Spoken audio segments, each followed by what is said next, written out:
adegan tak beradab dari dua pelancong sebuah mal di kawasan Gorontalo. Dua wanita muda ini semula asyik menikmati adegan demi adegan film yang diputar di bioskop yang ada dalam mal tersebut. Tapi rupanya karena wanita berambut pirang tak terima ditegur dan disebut kampungan oleh wanita berhijab berinisial AAH, ia naik pitam dan langsung melabrak. Aksi cekcok mulut pun terjadi.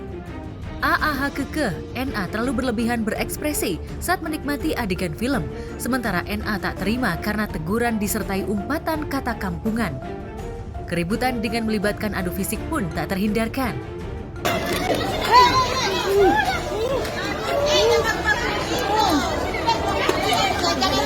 Ngana duluan, kita ada video ngana yang babuku duluan. Usai keributan terjadi pada Jumat 22 Desember lalu, sehari berselang yakni pada Sabtu 23 Desember, kedua seteru ini sama-sama melaporkan kejadian penganiayaan ini ke Polres Gorontalo. Kasus keduanya pun masih terus diselidiki kepolisian setempat. Lantas bagaimana selebriti melihat situasi ironis di mana gaya hidup tak sejurus dengan keadaban? Ya sebenarnya nggak salah sih yang negor, cuma menurut aku sedih banget sih sama orang yang nggak tahu aturan kayak gitu. Kalau di bioskop itu sebenarnya kita punya aturan sendiri kan, nggak boleh berisik, nggak boleh nyalain kamera, nggak boleh bawa anak kecil. Terus juga itu menurut aku sih kalau mau diselesaikan secara gentle, mending gelutnya jangan pas di bioskop ya, diomongin dulu secara baik-baik gitu. Kan di zaman sekarang itu udah canggih banget ya, udah pasti tahu dong aturan-aturan nonton bioskop itu seperti apa. Kalau nontonnya berisik di rumah aja. Nonton di bioskop itu kan mereka datang dengan niat bayar tiket untuk bisa nonton yang nyaman dengan layar begitu besar gitu. Jadi hargai juga privasi orang ya, karena bukan nonton di stadion kan, kalau bioskop ya kan betul-betul harus suasana hening, nyaman, makanya dibikin kedap suara, bikin senyaman itu supaya yang nonton tuh puas. Tapi kalau ada berisik, jangan kan itu di kita bunyi telepon aja kan nggak nyaman, angin bunyi, atau kalau layar nyala telepon kita juga ganggu dan silakan itu kan harus dibilang. Saat aksi keributan dua wanita viral di Konawe, Sulawesi Utara, sebuah video CCTV yang menunjukkan aksi penganiayaan seorang pria terhadap wanita juga viral. Si pria dan wanita yang tengah duduk asyik mengobrol tiba-tiba saling berdiri dan terlibat cekcok hingga melibatkan fisik. Celakanya sang pria langsung menganiaya wanita yang diduga tunangannya tersebut. Beruntung warga sekitar berhasil melerai.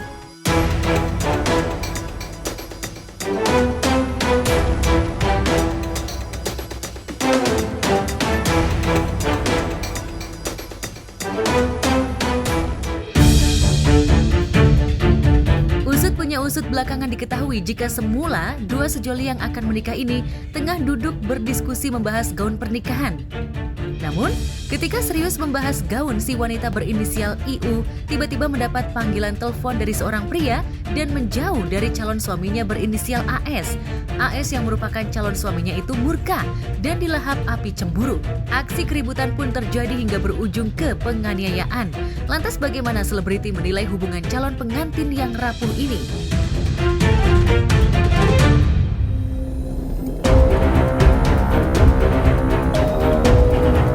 Saat dua sejoli yang hendak menikah berakhir ricuh, di jagat maya juga ramai kabar seputar pelaporan terhadap suami Bunga Citra Lestari yakni Tiko Aryawardana.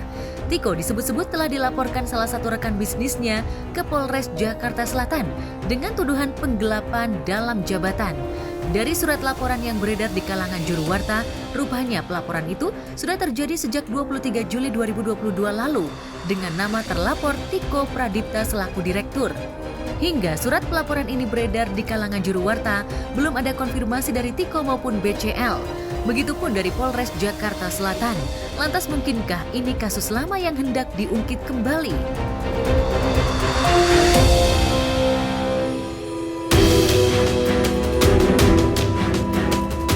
Komedian Yadi Sembako merasa dijadikan kambing hitam oleh guru spiritualnya sendiri Gus Anom.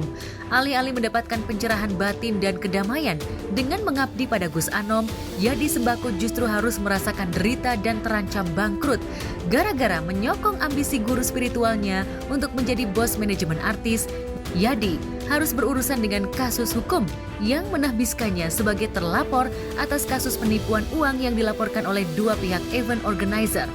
Karena posisinya sebagai direktur utama, sementara Gus Anom adalah komisaris di perusahaan yang diresmikan pada 26 Agustus 2023 itu, Yadi ikut bertanggung jawab atas dugaan penipuan senilai 198 juta rupiah yang dilaporkan Muhammad Adri Permana dan kasus penipuan cek kosong senilai 135 juta rupiah yang dilaporkan Ade Amelia. Dua kasus penggelapan itu tengah ditangani oleh Polres Tangerang Selatan. Sebagai terlapor, Yadi berusaha kooperatif dan bersedia melakukan mediasi dengan pihak pelapor. Tapi benarkah Gus Anom terus mangkir hingga mediasi itu terus tertunda? Ya, Bang Yadi juga dalam hal ini posisinya sangat terjepit. Makanya Bang Yadi berusaha juga kalau memang Gus Anom tidak ada itikat baik sampai dengan minggu ini yang setelah itu kita tentukan, kemungkinan Bang Yadi akan langsung ke pelapor untuk melakukan mediasi langsung bahwa dia ada itikat baik. Tadi dia mau menjual rumahnya, mau menyelesaikan semuanya. Yang saya sayangkan cuma satu, apakah kita sampaikan. Dia pakai media. Kalau mau lapor polisi, lapor aja gitu kan enak. Tadi di dalam saya mau polisi mana enak. Jadi artinya di sini kami berbicara melakukan sesuatu atas dasar bukti dan saksi. Tapi kita lihat Gus Anom sampai hari ini tidak ada itikat baik. Tidak ada itikat mau melakukan mediasi ataupun jalan keluar seperti apa. Sehingga Bang Yadi ini menunggu-nunggu dari kemarin.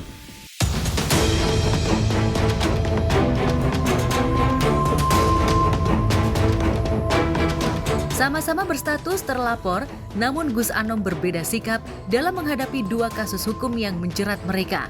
Yadi merasa ikut bertanggung jawab atas tidak dibayarnya jasa 2IO yang telah berkontribusi untuk acara launching PT Gudang Artis milik Gus Anom.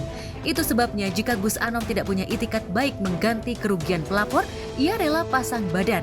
Yadi rela menjual satu-satunya rumah yang menjadi tempat tinggalnya bersama istri dan anak-anaknya. Rumah yang terletak di Tangerang Selatan itu ditawarkan Yadi seharga 600 juta. Lalu benarkah jika rumah itu terjual, Yadi dan anak istrinya akan tinggal di rumah kontrakan? Kalau harga rumahnya Bang Yadi di angka 650 juta ya, kemarin kan Bang Yadi bilang cerita, ini cukup menjadikan sekali ya, karena rumahnya dia yang dia tinggalkan, dia rela untuk bisa dijual, ya kan? Dia ditempatin anak istrinya, dia bilang dia akan ngontrak, itu sangat menyedihkan. Memang lah yang tanggung jawab inilah yang kita acungkan jempol ya buat Bang Yadi. Saya baru dapat kemarin, Bang, saya mau jual rumah, terus biarkan istri saya nanti ngontrak atau bagaimana. Nah itu memang yang saya sampaikan juga ke penyidik, bahwa penyidik juga sangat ini juga ya inilah kaget juga kan. Pribadi saya ngomong Yadi waktu itu. Yadi muncul. Jangan mau diinjak-injak. Karena dia mungkin down, trauma, kan saya tahu kondisi Yadi tahu. Tapi saya bilang, saya kan bela kamu. Saya tidak bisa bekerja sama kalau dikelompokkan baik. Saya salah gitu kan. Saya salah kok. Adi itu udah melaksanakan acara, bukan dia juga dikejar-kejar vendor. Kan. Logikanya gimana? Gitu kan. Saya lihat mau membersihkan nama, bagaimana ada pencemaran nama baik katanya. Dan itu saya nggak tahu, itu di luar koridor saya, karena saya nggak pernah berhubungan dengan beliau.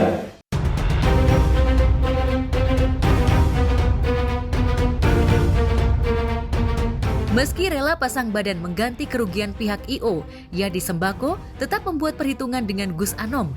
Ia sudah melaporkan Gus Anom ke Polres Tangerang Selatan atas dugaan penipuan dan penggelapan.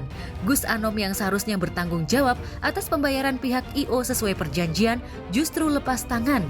Tak ada itikat baik Gus Anom kepada Yadi yang merasa hanya karyawan di perusahaan itu. Lantaran ketika namanya dicantumkan sebagai direktur utama, ia tidak memegang surat pengangkatan atau SK jabatan. Yadi merasa dirinya adalah korban dari guru spiritual kaleng-kaleng yang bermimpi menjadi bos manajemen artis. Memang kata Bang Yadi, biar nanti urusan Gus Anom dengan Bang Yadi. Nanti mungkin prosesnya akan kita proses tetap Gus Anom seperti itu. Yang bertanggung jawab sebenarnya Gus Anom. Cuman kan hitam di atas putihnya saya dengan Ya di sembako. Kak Adri melaporkan saya, ya karena saya yang disuruh tanggung jawab sama komisaris. Semuanya gara-gara siapa? Gitu kan. Nah ini yang bukan saya mau lepas tangan, bukan. Semuanya saya berdasarkan perintah. Kasihan ya lihat Bang Yadi kondisinya seperti itu. Dengan keadaan yang sekarang ini juga Bang Yadi makin kurus ya. Karena kelihatannya memang Bang Yadi harus menjalani kasus ini dengan, walaupun menurut kita semua mungkin ini kok Bang Yadi yang kena gitu kan kita kan lihat kan kok bisa sih gitu kan ya menanggung sendiri, sedangkan Gus Anom sama sekali tidak ada itikat untuk bareng menghubungi Bang Yadi atau bagaimana gitu. Nah ini tidak ada sama sekali, sehingga memang Bang Yadi perlu ambil sikap tadi. Kasihan memang sih sekarang kondisinya terpuruk, keluarganya juga harus menanggung itu semua. Kalau Gus Anom kan di sini kalau di dalam perusahaan ya, kalau Bang Yadi itu kan sebagai direktur utama. Nah kalau Gus Anom kan sebagai komisaris ya kalau nggak salah ya di perusahaan itu.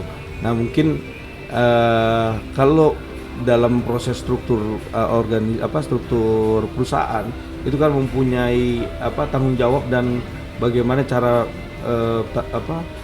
perusahaan itu menjalankan motor perusahaannya. Tapi kan di sini kalau kita lihat bukannya adanya suatu bukan proyek ini, tapi ini adalah Gus Anom yang punya acara ataupun bagaimana dia membentuk itu perusahaan, sehingga tiba-tiba memang dengan ketidaktahuannya Bang Yadi sehingga Bang Yadi harus tanggung jawab karena di posisi dia itu kan direktur.